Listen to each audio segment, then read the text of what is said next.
няма как банички без айран.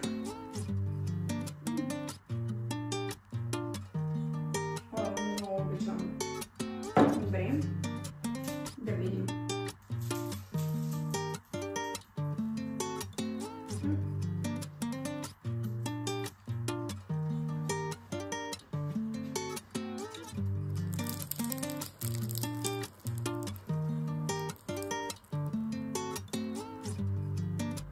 Здравейте! Днес ще готвим банички с синьо сирене.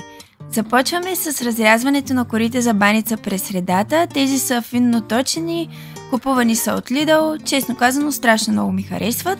Отделяме ги настрани и започваме с плънката. Нужни са ни 4 яйца.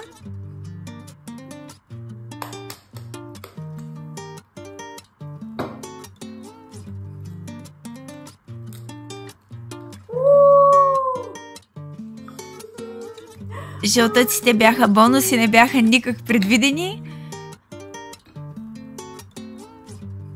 Но пък яйцата са домашни, мога да ви кажа откъде ги взимам. Ако сте от Варна и ви е интересно, ще ви дам координати. Вали!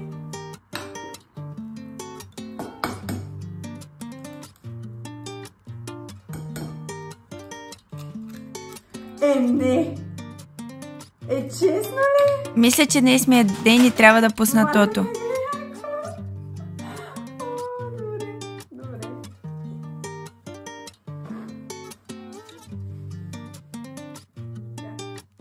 Разбиваме яйцата, а към тях добавяме и останалите продукти.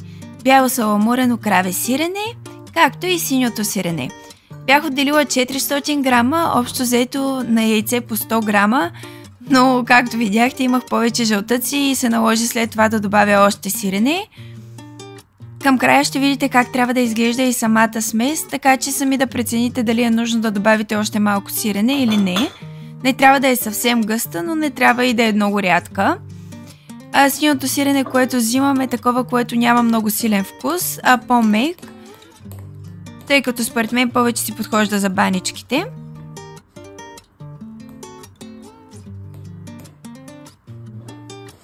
Добавям и купче масло, което е твърдо и с вилица намачквам в сместа. На мен така повече ми харесва как се получава.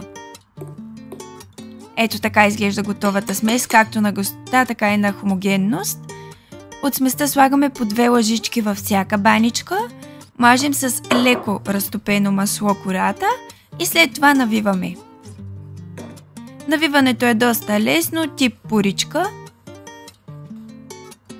Ако сте правили тиквеник или някакъв тип штрудел с кори за баница, навиването е по сходен начин.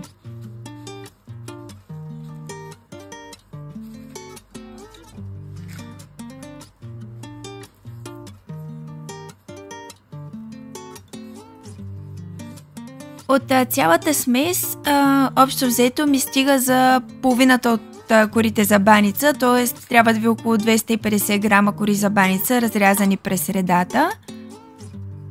И се получават около 20 на банички, които са предостатъчно, както за гости, така и да имате за закуска, защо не и за обяд или вечеря.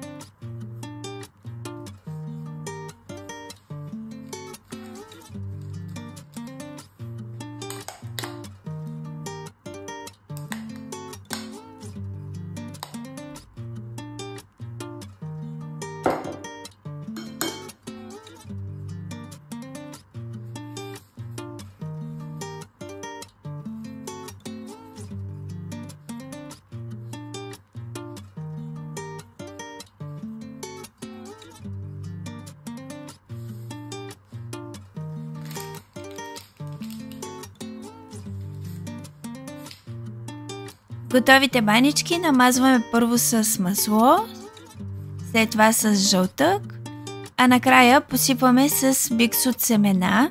Тези съм си ги направила аз като микс. Използвам бял сусам, черен сусам, маково семе, лелено семе и белен суров слънчоглед. Този микс лично на мен най-много ми харесва, как подхожда на печива, както на тези банички, така и на друг тип тестени изделия.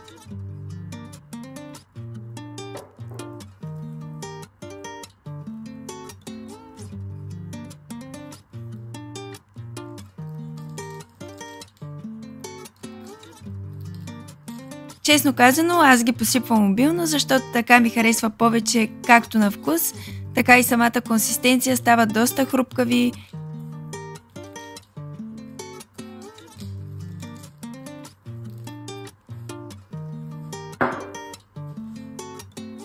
Слагаме да се пече на 190 градуса до зачервяване, горе-долу около 40-45 минути. Ухаят страхотно и са много хрупкави. Подреждаме в чинийка, може да ги ядете и над крак от тавата, както вие се прецените, но е задължително да са в комбинация с чаша вкусен айран. Много ви благодаря, че гледахте, надявам се видеото да ви е харесало, ако опитате рецептата ще се радвам да споделите в коментарите и до скоро!